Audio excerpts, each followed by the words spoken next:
وإن الله ربي وربكم فاعبدوه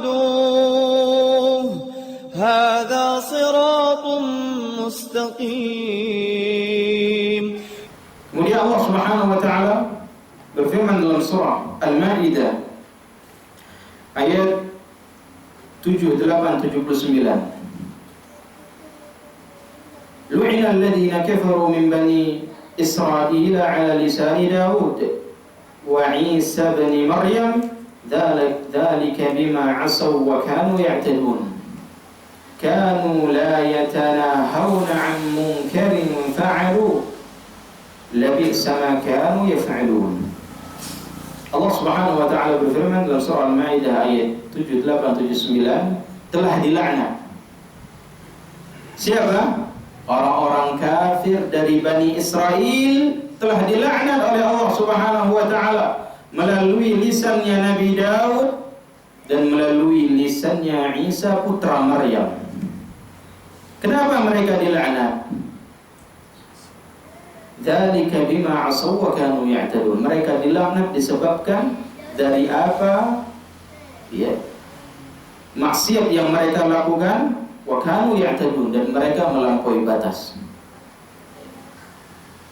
Mereka dilaknat karena maksiatnya mereka dan melampaui batasnya mereka. Maksiat apa yang mereka lakukan?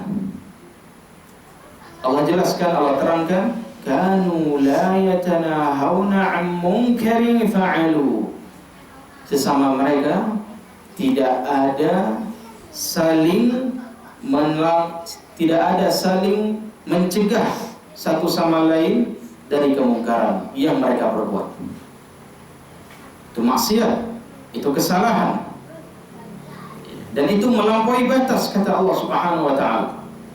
Ketika ada yang melakukan kemungkaran, tidak ada di antara mereka yang saling menasihati, tidak ada di antara mereka yang saling mencegah dari kemungkaran yang dibuat oleh orang-orang yang ada di tengah mereka. Mereka diam, melihat kemungkaran diam.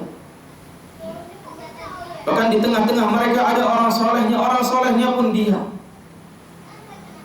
Ada orang-orang yang dituan gurukan, tuan gurunya pun diam. Melihat tingkah laku jamaahnya, muridnya, masyarakatnya yang berbuat tidak baik, mereka pun diam. La yatanahawna 'an munkarin fa'alu. Mereka tidak saling mencegah dari kemungkaran yang ada di tengah-tengah mereka. Maka kata Allah, labi'sa ma kanu yaf'alun. Sungguh buruk apa yang mereka lakukan. Diam dari kemungkaran. Diam dari kemungkaran. Ini ikhwan dimuliakan oleh Allah Subhanahu wa taala.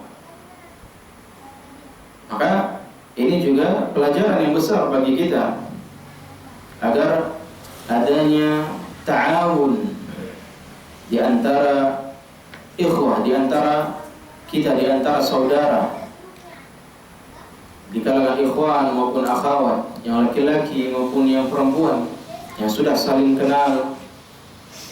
Di antara mereka apabila melihat hal-hal yang tidak baik ataupun sesuatu yang ingin didekati oleh temannya, oleh saudaranya, dan dia tahu itu nggak baik, maka dia nasihati, dia cegah, jangan sampai terjatuh. Apabila sudah terjatuh, dia tolong, dia angkat temannya, dia tolong temannya dari keterjatuhan tersebut.